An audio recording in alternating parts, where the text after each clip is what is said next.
Sifuna, my brother Cherargei, I want to thank Madam Dulo. These are, many of you may not know, we've never discussed it here. How many times we've been threatened that we are raising issues about county governments losing billions. I mean, who doesn't know how many governors own apartments and houses in Kilimani Road? Each one of them owning an apartment costing 1.5 billion shillings.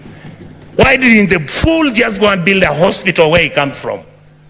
How I wished we stole the money and put it at home. Some of them are going to Dubai. People are going to America. You see on social media. I just saw somebody commenting saying that the senators got nothing to do. I want him to tell me how he bought a Bentley and is an MP. Explain to me, how does somebody, I mean, the truth is, I'm born with advantage and privilege. That is the truth. I saw my father driving a big car when I was a small boy. That is not what drives me. What drives me is, how do you get a member of parliament driving a Mercedes that costs 49 million shillings? And we are watching, and that is normal. And it is okay. And it is okay. Shame on us. Then we make sure this money doesn't go to the schools. We make sure that hospitals have no money. We start building hospitals now. We want the poor people to come to those hospitals. Poor people can't come to Nairobi Hospital.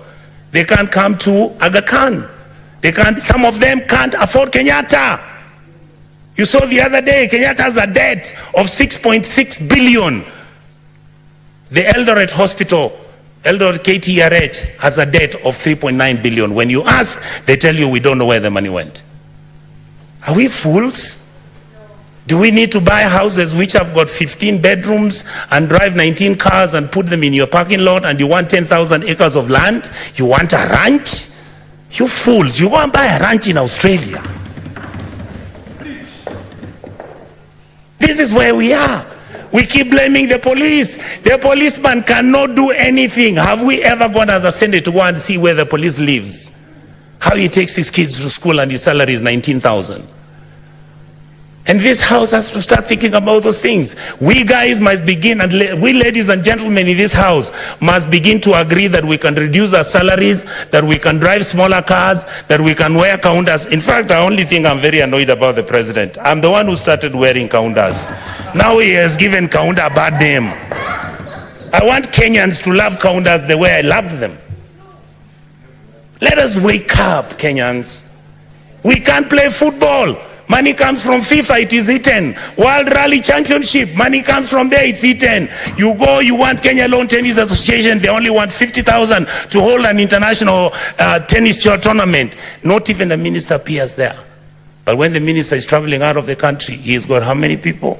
Private jet, goes to Dubai, books one of those hotels, luxury hotels, and he comes back to Nairobi with the same 9 people he took with a private jet. And you assume that the Gen Zs don't know. These days they track you. They can know which private jet you took, where it went, and how it came back. Many of us are worried because either because of history or because of what has happened, we have got a lot of money now, we are owning so much land. Please allow us to have spatial planning. Your land, we can have an implemented law in this house to protect your even identity. But please don't stop stealing public land. Let us have mercy at our people. You saw people from Eldoret and Kakamega talking about, oh, our shambas which our grandfathers left for us. Now you guys who are MPs and senators, you come, you chase us away, and then you throw us into court. You go and bribe the courts. And I want to talk about the judiciary. We respect you. We know that you are most of the time under the pressure. We know there are certain things which you can even be blackmailed, but we want to hold you at a higher standard. We must hold the judiciary at a higher standard, the legislators at the higher standard, and make sure the president is also at the higher standard.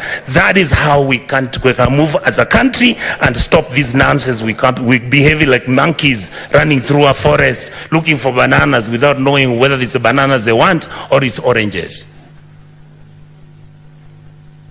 I really, really want to say this, Madam Speaker, finally. I was nearly giving up on my country. I have changed my mind because of today. The young men who are fighting for this country have done us proud. Let us treat them with dignity. Let us make sure we engage them. Let us stop doing the things which make them angry, desperate, and upset with the ruling class. The truth is, if this country breaks down, it takes all of us down.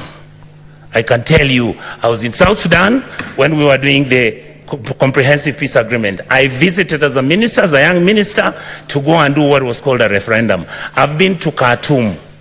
I have been to Mali. I've been to a country in West Africa. I'll remember the name, Madam Speaker. You look at how people have been treated and how the political class has treated their people. Everybody looks destitute and everybody is desperate. Let us change our ways. We can run the country peacefully, make sure everybody is a person of dignity. Let's treat our people kindly. A country that never takes care of its most vulnerable is a country that is not worth talking about. So I want to ask the political class, I want to ask all our auditors, I want to ask all members of the county assembly, please, members of the county assembly, your job is to oversight, the MP's job is to oversight, and the senator's job is to oversight. Let the governors run the place. If they bribe you, you will not get development. Let us agree that those are the rules that we'll have to operate with. And let us share the cake of this country equitably and fairly. Let us not have one region getting 50 billion when one area's got only 1.2 billion. And when you are giving scholarships, why should we have 3 scholarship funds in this country?